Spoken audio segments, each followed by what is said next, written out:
everyone, and welcome back to the channel. Imagine waking up one day, not in your own bed, but in a lavish mansion as the long-lost daughter of one of the wealthiest families in the country. Sounds like a dream, right? Most people would be ecstatic. But for me, the moment I stepped into the grand foyer of the Thompson estate, a shiver of dread ran down my spine. See, I knew something they didn't. I'd read their story before, not in a diary or a family history book, but in a novel, and I knew the so-called perfect life wasn't what it seemed. As I stood there, taking it all in, Nancy, the girl who'd been living my life, rushed over. She threw her arms around me, tears streaming down her face. "Oh, my dear sister, I am so sorry. I've taken your place for so long, and you've suffered so much." My biological mother, Mrs. Thompson, was there too, gently patting Nancy's back, comforting her. On the surface, it looked like a heartwarming family reunion, but underneath, a very different story was unfolding. You see, Nancy had whispered some chilling things to me earlier when she thought no one was listening. She'd painted a terrifying picture of Mrs. Thompson as an abusive monster who regularly beat her children. She even claimed our father, Mr. Thompson, had deliberately abandoned me when I was a child. And then there was the real kicker. She said our brother, Tyler, was a total creep with inappropriate thoughts about his own sister. She finished it all with a sickly sweet smile saying, "I hope you can live well in this house."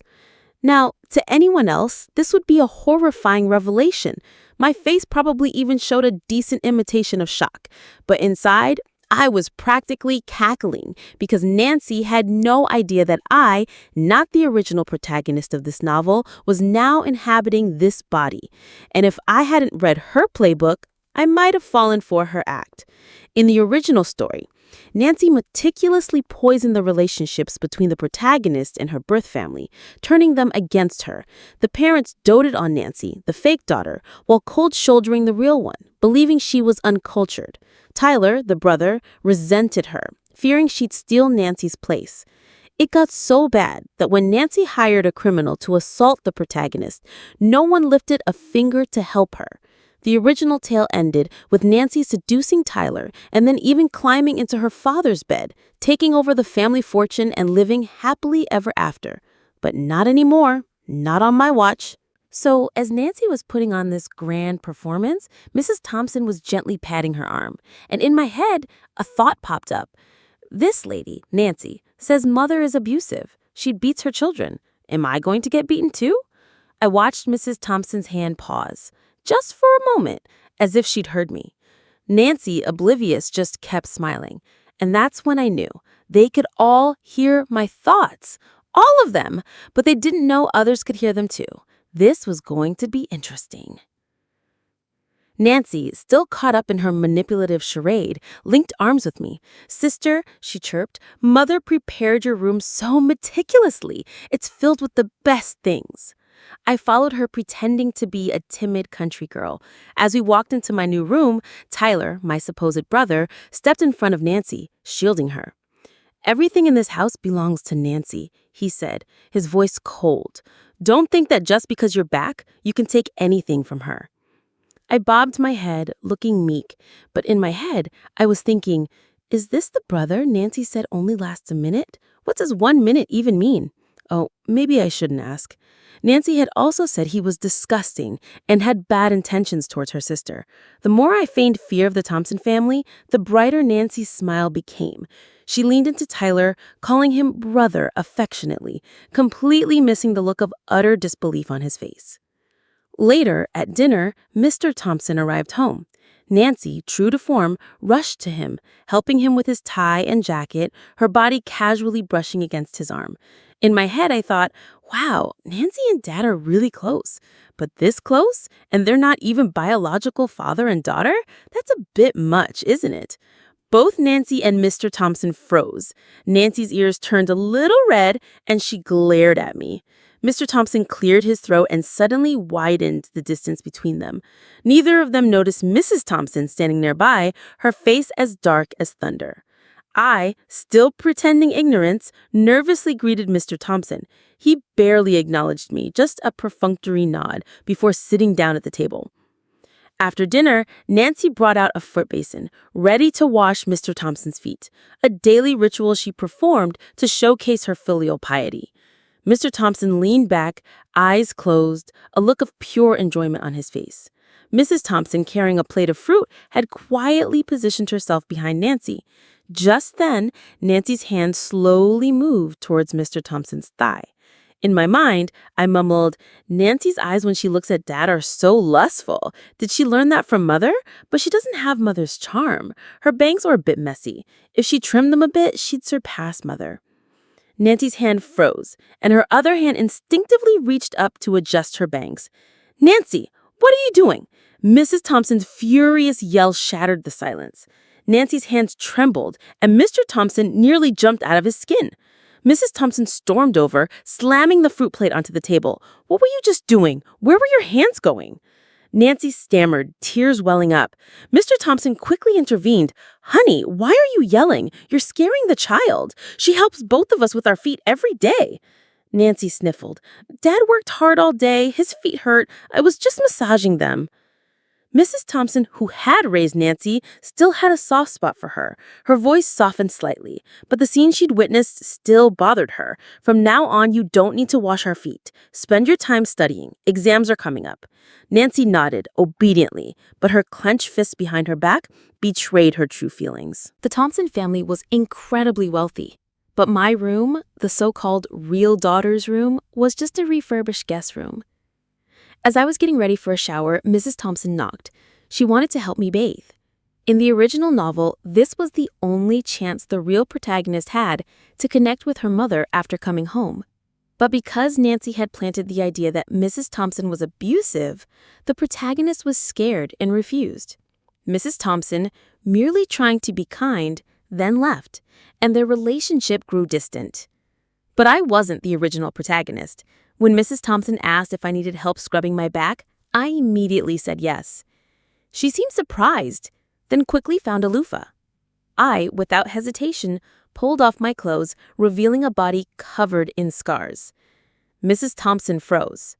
Her hands trembled as she reached for my back, then stopped. Lacey, what happened? She whispered. I gave her a weak smile. It's nothing, Mom. It's all in the past. In my head, I thought, these bruises are from my foster mother, but I can't tell Mom. I don't want to worry her. She must have suffered terribly when I got lost all those years ago. If she knew how hard I've lived, her pain would multiply. I don't want her to blame herself. I watched Mrs. Thompson's face. Her eyes were red. Even if she didn't feel a deep connection to me yet, I was still her flesh and blood. Mom, are you okay? I asked, feigning innocence. My injuries don't hurt anymore. You can touch them. I'm fine, honey. Let me help you scrub your back, she said, composing herself. I could feel her carefully avoiding my scars. She was nothing like what Nancy had described, not abusive at all. Being bathed by my mother felt truly wonderful. As Mrs. Thompson's hand paused again, scrubbing my back, I continued my silent musings. But Nancy's demeanor feels so familiar. She's just like my foster mother. In novels, they always say the real and fake daughters are swapped intentionally by the fake daughter's parents. Could it be that dramatic? Through the bathroom mirror, I saw a complex look in Mrs. Thompson's eyes. After my bath, Mrs. Thompson went to the living room and called Mr. Thompson and Tyler. Nancy was there too. Mrs. Thompson told them about the scars on my body. Mr. Thompson looked a bit stunned. Tyler just sneered, clearly not caring. He and Nancy were very close, their relationship still as intimate as ever. I knew Tyler had confronted Nancy earlier, asking if she truly found him disgusting. Nancy, shocked that he'd guessed her thoughts, vehemently denied it and charmed him back. Their relationship was now stronger than ever. Mrs. Thompson declared, I'm calling the police tomorrow. Lacey's foster mother's name is Dahlia Thompson, isn't it? I won't let her get away with this. The moment she heard Dahlia Thompson, Nancy's face changed instantly. She almost instinctively blurted out, You can't call the police. Mrs. Thompson narrowed her eyes. Why not? Of course Nancy didn't want the police involved. Dahlia Thompson was her real mother. Dahlia, a nurse at the hospital where Mrs. Thompson gave birth, had swapped Nancy and me. She then quit her job but had kept in touch with Nancy. Dahlia had even set up a sweet potato stand outside Nancy's school just to see her every day. Whenever Nancy was in a bad mood, she'd go there and cause a scene, and Dahlia would push me forward for Nancy to vent her anger on. According to Dahlia, Nancy was a customer, a rich young lady, and me serving her was a blessing I had earned from a past life. In my head, I thought, why doesn't Nancy want the police involved? Could my foster mother really be her biological mother? Oh my goodness! No wonder my foster mother always made me give in to her, always cared for her, and confided in her. Did they know each other all along? Nancy, hearing my thoughts, unconsciously blurted out, "No, I don't." Then, realizing her mistake, she bit her lip. Anyway, she raised my sister for so many years. If we call the police and make a big deal, outsiders might say our family is ungrateful. Besides, Dad's company has a new project, right? I'm afraid it will negatively affect the stock. Mr. Thompson considered Nancy's words. What Nancy says makes sense. Do we really need to call the police? After all, Lacey is home now. Let bygones be bygones. Lacey, what do you think? I smiled inwardly, but obediently nodded. I'll follow Dad's lead. Dad is right. Even if my foster mother was a bit unhappy before, or accidentally hit me with a stick, or even made me sleep in a pigsty in winter, eating pig feed, and even tried to sell me to an old single man for a wife, it's all in the past. Now, I just want to eat well and dress warmly. Mrs. Thompson's eyes grew even redder. Mr. Thompson was speechless. Tyler couldn't believe his ears. Nancy smirked subtly. It's late. I'll go make some milk for Mom. Mom, get some rest. Nancy began, but Mrs. Thompson angrily cut her off. We must call the police. Her resolution was unshakable. Mr. Thompson couldn't change his mind. Mrs. Thompson looked directly at Nancy. Nancy, you really don't know Dahlia Thompson? Nancy's entire body stiffened. No, I don't. I don't remember this person at all. Mrs. Thompson continued. Even though we found our daughter, I won't kick you out. You're still our daughter. I hope you're not lying to me. Nancy's voice carried a hint of injustice. Mom, you raised me. I've never lied to you. The two men in the house couldn't sit still. They immediately jumped to Nancy's defense. Mom, our sister isn't like that. Don't wrongly accuse her. Honey, our daughter, we raised her since she was little. She would never lie to us. My smirk grew wider. How pitiful the original protagonist was. Even after hearing my thoughts, these two men still chose to side with Nancy. But they didn't realize that the more they protected Nancy, the darker Mrs. Thompson's face became. The next day, Mrs. Thompson called the police, but Dahlia Thompson had vanished overnight. When Mrs. Thompson told me, I wasn't surprised at all. The Thompson family took me to school. I was in the same class as Nancy. As I walked in, countless sharp eyes turned to me. Leading the charge was Nancy's best friend, Kelly. She was the one who always talked bad about me. Is this the country girl who just transferred to our class? I heard she's Nancy's sister. Look at her, so different from Nancy. A sparrow trying to become a phoenix. Does she think just because the Thompson family took her in, she can act all high and mighty? We only recognize Nancy as the Thompson family's young lady. Not everyone deserves to be the Thompson family's young lady. I advise her to go back to her poor neighborhood. They insulted me freely, but my eyes gleamed with strange interest. In the original plot, starting school was the beginning of the protagonist's nightmare. The Thompson family couldn't bear to kick Nancy out, so they never publicly exposed her fake identity, only telling outsiders that they had two daughters, the elder one having been lost as a child. Incited by Nancy, the classmates all had an extremely negative impression of the protagonist. Seeing that the Thompson family didn't dote on her, they felt they could bully her freely, with no one to defend her. This filled the protagonist with resentment and curses, all of which the others could hear. This led to continuous bullying, eventually causing her to suffer from depression. Her suffering was no less than what she endured at the Dahlia household. I looked at Kelly, concentrating my mental power. Is this Kelly? I didn't expect her to be so beautiful. Nothing like what Nancy used to say about her being ugly. I heard she just had a miscarriage. It seems true. Her face looks a bit pale. Suddenly, the room fell silent. Everyone in the class stared at Kelly. I hadn't lied. Kelly was indeed beautiful, even more beautiful than Nancy. Nancy had been jealous and talked bad about her behind her back. Kelly really had a miscarriage, a secret she'd only told Nancy. Nancy was late to class that day intentionally. This was a plan she and Kelly had concocted, so I would walk in alone and endure everyone's insults. Nancy was sure she'd find me white as a ghost, crying from humiliation. Instead, the classroom was strangely quiet, and I was sitting at the front, smiling brightly at her. The reality was completely opposite to Nancy's imagination. The bell for class rang. Nancy was completely bewildered, unable to understand what had happened. The moment the dismissal bell rang, she rushed to Kelly to ask what was going on, hoping to find some clues. But Kelly's response was a chilling glare. Kelly wanted to tear Nancy limb from limb, but she didn't dare, because Nancy was the pampered second young lady of the powerful Thompson family. If she didn't dare, then I would help. The moment school ended, Mrs. Thompson came to pick us up. The Thompsons' luxurious car pulled up, attracting countless students' attention. Nancy always loved to show off her close relationship with the Thompsons to her classmates. She spread her arms and ran to hug Mrs. Thompson, clinging to her and whining, "Mommy, Mommy." Mrs. Thompson instinctively reached out to embrace her, but then a thought flashed through my mind. I calmly said, "Mom, are you here to pick me up and my sister?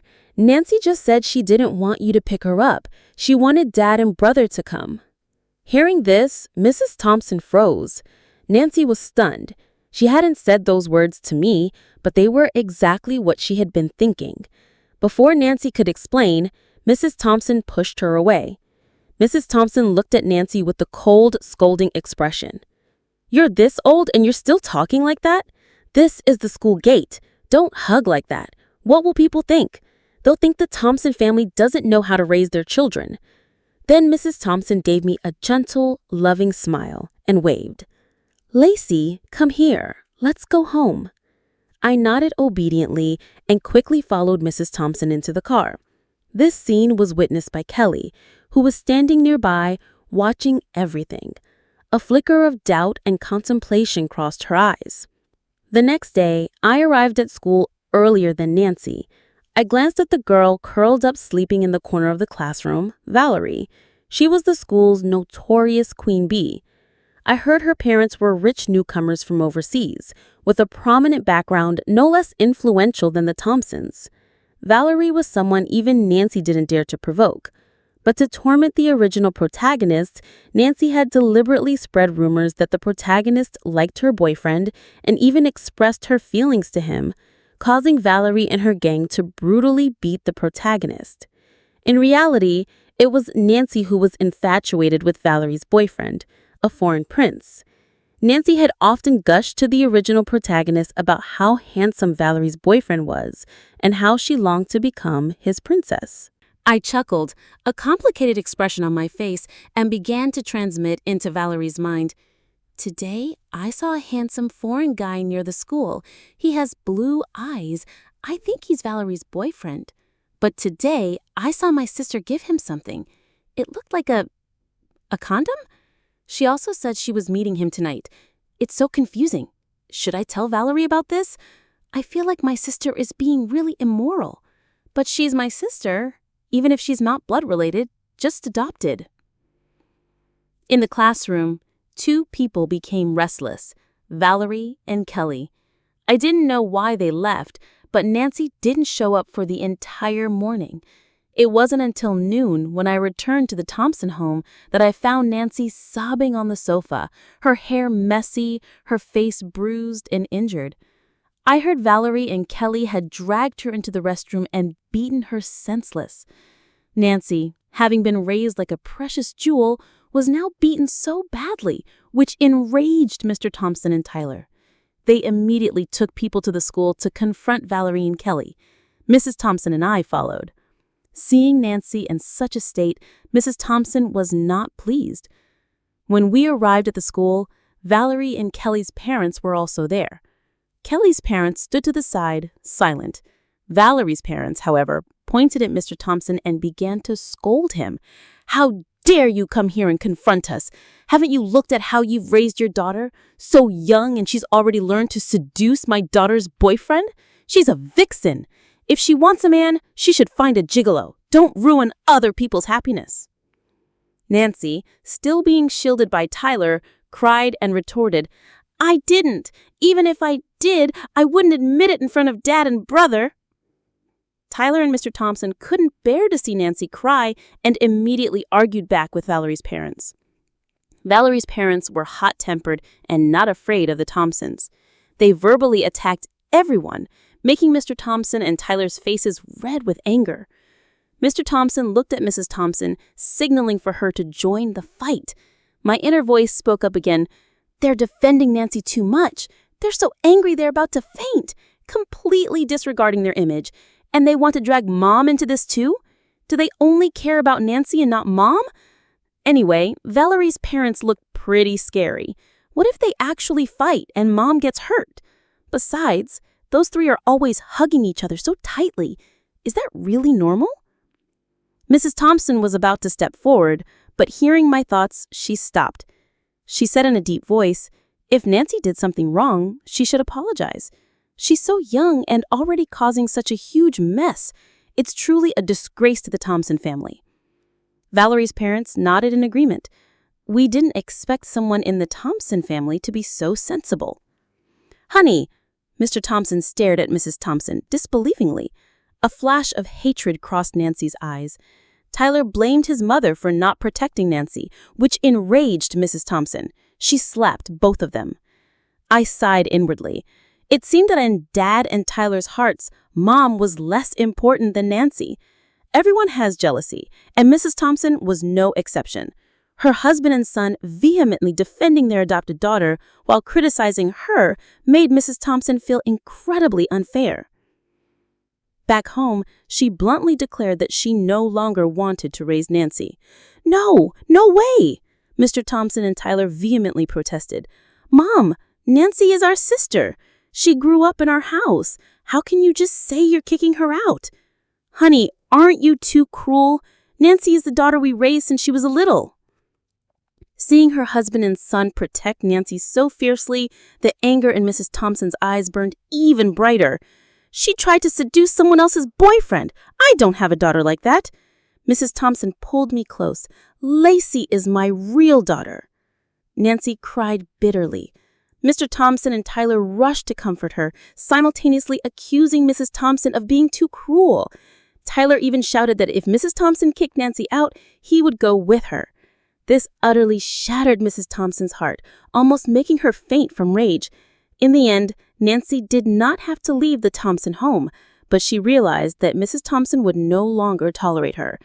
Mrs. Thompson used to love her dearly, so why had her attitude changed so quickly? Nancy had no time to think deeper. The immediate priority was to stay in the Thompson home. That night, she knocked on Tyler's door. I captured the entire scene with my camera, laughing inwardly. According to the original plot, Nancy's ultimate goal was to become the mistress of the Thompson household. In her past life, she had usurped Mrs. Thompson and manipulated both Tyler and Mr. Thompson. Tonight, she knocked on Tyler's door. Whose bed would she climb into tomorrow? Nancy was always waiting for an opportunity to execute her ambition. That opportunity finally arrived. Early the next morning, Mrs. Thompson had a prior engagement and wouldn't be back until tomorrow. Tyler also had a class reunion that night and wouldn't be home until late. Nancy, wearing a flimsy, provocative silk nightgown with a cup of hot milk, knocked on Mr. Thompson's door. While they were still engrossed in their illicit activities, Mrs. Thompson and I, Lacey Thompson, unexpectedly returned. The moment the door burst open, both Mrs. Thompson and Tyler erupted in furious rage. Tyler, without hesitation, lunged at Mr. Thompson, delivering a devastating punch to his face. His eyes red, he gritted his teeth and followed up with a powerful kick, screaming, "You damn old man! How dare you steal my woman!" Mrs. Thompson was equally enraged. She shrieked, grabbed Nancy, and dragged her off the bed. Mrs. Thompson clutched Nancy's hair, repeatedly slapping her face, cursing, "You ungrateful wench! I raised you, and this is how you repay me." Honestly, I didn't expect Mrs. Thompson to return so soon. My initial intention was just to drag Tyler home from the bar, hoping for a good show. But this situation was even better. The scene descended into utter chaos. I calmly leaned against the doorframe, munching on sunflower seeds, watching and waiting for the storm to pass. When everyone had finally calmed down, Nancy knelt on the living room floor, hands clasped, pleading with Mrs. Thompson. "Mom, I was wrong. I didn't mean it. Please forgive me." Mr. Thompson also mumbled apologies to Mrs. Thompson, his voice filled with fear. "Honey, it's not what you think, I swear." Mrs. Thompson laughed bitterly. She didn't hesitate to slap each of them. "It's not what I think? So all of this is just a dream?" Nancy, having suffered numerous slaps, was now in pain. She couldn't take it anymore. She scrambled up from the floor and pointed at Mrs. Thompson, cursing. "I've apologized to you. What more do you want? You old hag, you should look in the mirror. What right do you have to be the madam of this house?" Mrs. Thompson was so angry she nearly fainted. I quickly stepped in, pressing a pressure point and rubbing her back, trying to calm her down. Nancy looked at Mr. Thompson with pleading eyes. "Arthur, Arthur," Arthur being Mr. Thompson's name. Arthur gritted his teeth and said, "Yes, Nancy is right. I want a divorce so I can marry Nancy." Tyler was the first to object, vehemently. He lunged at Mr. Thompson like a mad beast, punching and yelling, "You dare steal my woman? Nancy is mine." Even at this point, Tyler is still stubbornly clinging to his blind love. Mr. Thompson, who exercised regularly, was physically much stronger than Tyler, who only knew how to party. Tyler quickly fell to the ground after being kicked by Mr. Thompson. Mr. Thompson, still enraged, delivered 2 more brutal kicks. Tyler painfully looked at Mrs. Thompson for help, but ever since Tyler defended Nancy and cursed Mrs. Thompson, she had completely given up on him. She ignored Tyler's pain and immediately agreed to divorce Mr. Thompson. Nancy was ecstatic. "Really? Is it true?" Mr. Thompson couldn't believe Mrs. Thompson agreed so easily. Nancy quickly urged Mr. Thompson to prepare the divorce papers. She even arrogantly declared that Mrs. Thompson would leave empty-handed. She then glanced at me, smirking contemptuously. "Lacey Thompson, so what if you're the real daughter? Everything that belongs to the Thompson family won't be yours in the end." I said nothing, still appearing obedient and scared next to Mrs. Thompson. Mrs. Thompson gripped my hand, signaling me not to be afraid. I knew Mrs. Thompson wasn't someone to be trifled with. The Thompson family's empire was built by her and old Mr. Thompson from scratch. She was once a strong and decisive businesswoman. When Mr. Thompson and Tyler defended Nancy and blamed her, Mrs. Thompson had secretly begun preparing for the asset transfer. Today she had gone out to finalize the last step of her plan.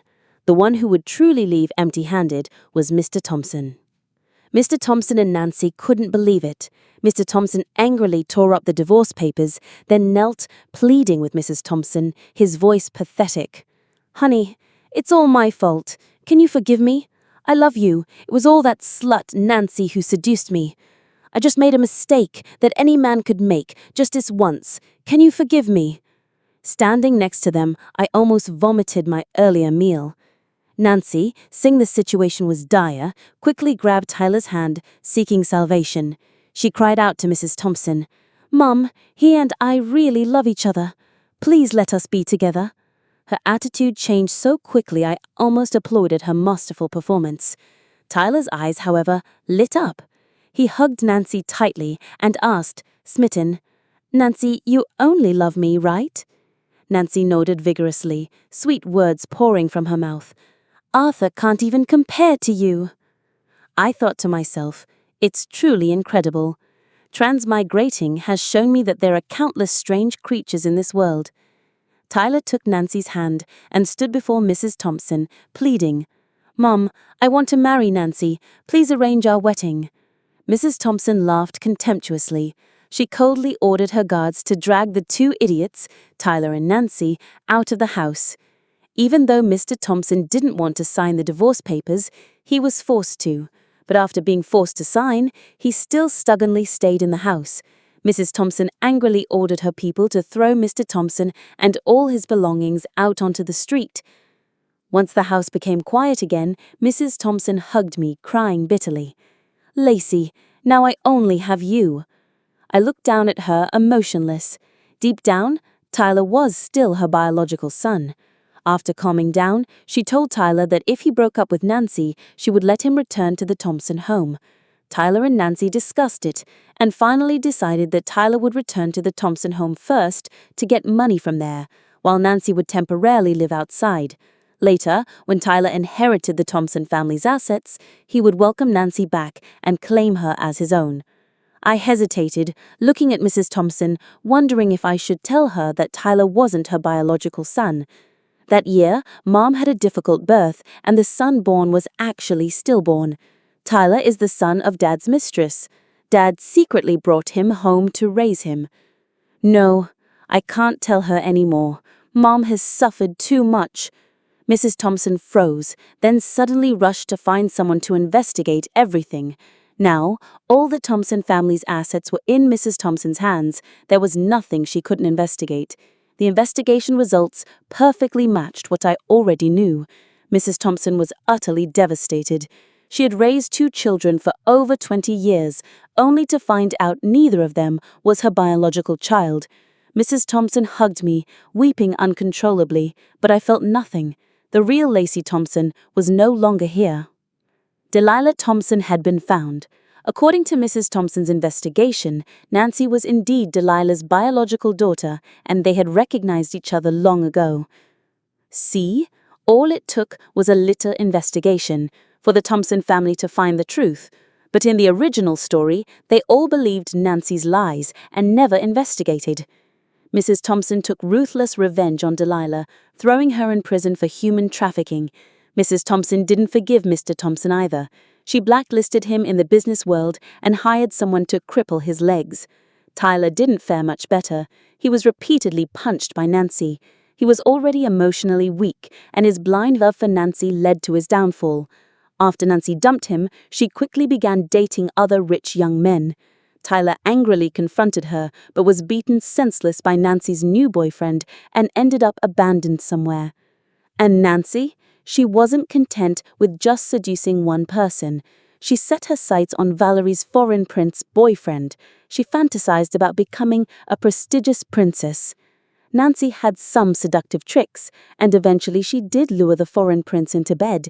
Valerie found out and furiously dragged Nancy into the restroom, unleashing her fury. Money was no object, and she repeatedly slapped Nancy's face. She stripped Nancy naked and carved the word slut on her body. Nancy shrieked, "I'm going to be a princess! How dare Valerie treat me like this? I'll make her pay dearly." Valerie grabbed Nancy's hair and forced her head into the toilet. When Nancy was about to drown, Kelly pulled Valerie back, and she finally let go. Valerie coldly looked at Nancy, scoffing. "Foreign prince, he's just my toy. How dare you touch my man? You don't even deserve it." Valerie ordered her people to spit on Nancy, throw trash and rotten eggs at her, strip her clothes and take photos for memories. Nancy wailed hysterically, eventually going completely insane. I calmly watched the entire scene, feeling no emotion whatsoever. Everything that happened was their own doing. In the original story, all this cruel bullying and intimidation was directed at the poor original protagonist, Lacey Thompson. The masterminds behind it were none other than Valerie and Kelly, with Nancy playing the role of an instigator, contributing to the crime. It was horrific how the original protagonist was imprisoned in a filthy restroom, forced to eat unbelievably disgusting things, and even pushed into the arms of thugs. Now Nancy was the one suffering. But I couldn't let the perpetrators get away with it. I had collected every terrifying moment, carefully documenting and providing them to the police. As a result, Valerie and Kelly were handcuffed. They were no longer minors. They were old enough to be held criminally responsible for their violent acts, causing both mental and physical harm. Therefore, a prison sentence was entirely deserved. After everything was resolved, Mom specifically arranged a luxurious car with a private driver to take me to school. Sitting in the car, I leaned my head against the window, indifferently watching the stream of people and scenery pass by. Suddenly, my eyes stopped at a heartbreaking sight. Tyler and his father were arguing fiercely over a plastic bottle lying in a pile of trash beside them. Nancy appeared, her hair disheveled like a bird's nest, her demeanor listless and lifeless. Occasionally, a dirty stream of snot would run from her nose. Her face was covered in grime, but every now and then she would flash a childish, insane smile. As the car drew closer, I could hear her mumbling. She called herself the mistress of the Thompson family and claimed all their assets were hers. Then she hissed curses at Lacey Thompson. "That slut Lacey Thompson, who does she think she is trying to compete with me? I'll trick her. I'll let her know that no one in the Thompson family is good. I'll make her afraid of her parents and brother." Then she giggled, a macabre, terrifying laugh. "Hee hee ha ha, everything in the Thompson family is mine." Witnessing the scene, I drained the last of my bottled water. Without hesitation, I rolled down the car window and forcefully tossed the empty bottle towards the three of them. I coldly uttered a short sentence, "A prize for you." Watching the three of them scramble to pick up the bottle and put it into their trash bag, I couldn't help but sigh, silently hoping they could soon escape this quagmire. I rolled up the car window, separating myself from the chaotic world outside. The car continued to roll forward under the brilliant sunlight.